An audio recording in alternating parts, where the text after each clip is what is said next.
Kadapa assembly segment వైసీపీకి ఎంతో ప్రతిష్టాత్మకమో అందరికీ తెలిసిందే.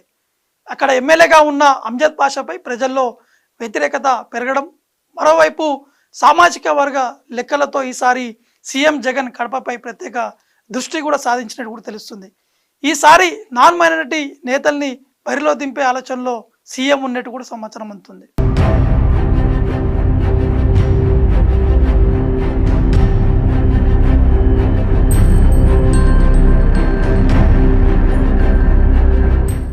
కడప అసెంబ్లీ సెగ్మెంట్ జిల్లా రాజకీయమంతా అక్కడి నుంచే జరుగుతుంటుంది.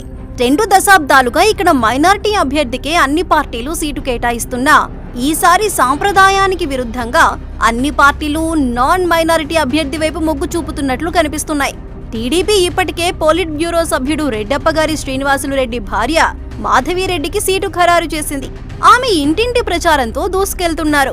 అధికార పార్టీ వైసీపీ తరపున సిట్టింగ్ ఎమ్మెల్యేగా ఉన్న డిప్యూటీ సీఎం అమ్జద్ బాషాకు టికెట్ దాదాపు ఖరారైనట్లు ప్రచారం జరిగింది.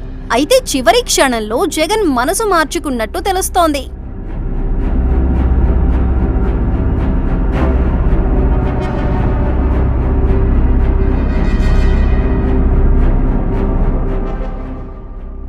అమ్జద్ బాషా 2014-2019 ఎన్నికల్లో వరుసగా 2 సార్లు గెలిచి ఉప ముఖ్యమంత్రి పదవిలో ఉన్నా 3వసారి మాత్రం సీటు కష్టమే అంటున్నారు రాజకీయ విశ్లేషకులు. అభివృద్ధి పరంగా ఆయనపై ప్రజల్లో తీవ్ర వ్యతిరేకత ఉందని వైసీపీ సర్వేలు స్పష్టం చేశాయట.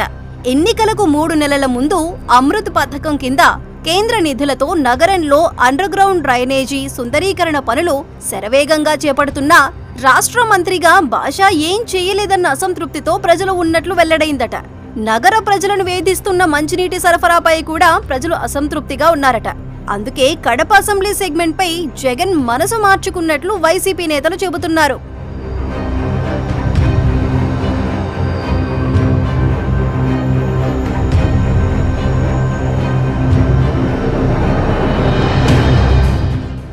మేడా మల్లికార్జునరెడ్డి రాజంపేట నుంచి 2 సార్లు గెలుపొందారు. 2014 ఎన్నికల్లో కడప జిల్లాలో టీడీపీ నుంచి గెలిచిన ఏకైక అభ్యర్థి ఆయనే. 2019 ఎన్నికల ముందు వైసీపీలో చేరి చివరి క్షణంలో టికెట్ దక్కించుకుని 2వసారి గెలుపొందారు.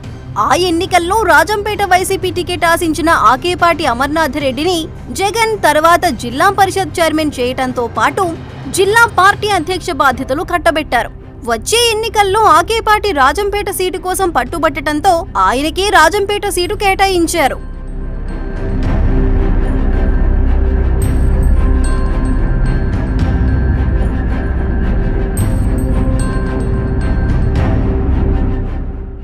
బలమైన ఫైనాన్షియల్ బ్యాక్గ్రౌండ్ ఉన్న మేడా మల్లికార్జునరెడ్డికి జిల్లాలో వివాదరహితులన్న పేరుంది. అందుకే మేడాని కడప నుంచి బరిలోకి దింపడానికి ఫిక్స్ అయ్యారట జగన్. టీడీపీ అభ్యర్థిని మాధవిరెడ్డిపై మేడానే సరైన అభ్యర్థని వైసీపీ సర్వేల్లో తేలిందట. చంద్రబాబు నాన్ మైనారిటీ వైపు మొగ్గు చూపటంతో జగన్ కూడా అదే ప్లాన్తో తిప్పికొట్టాలని చూస్తున్నారట. మొత్తానికి కడపలో రెడ్డి ఈక్వేషన్స్ తెర మీదకు రావటంతో ఇంతకాలం ఆ సెగ్మెంట్ ని తమ అడ్డాగా మార్చుకున్న ముస్లిం నేతల రియాక్షన్ ఎలా ఉంటుందో చూడాలి.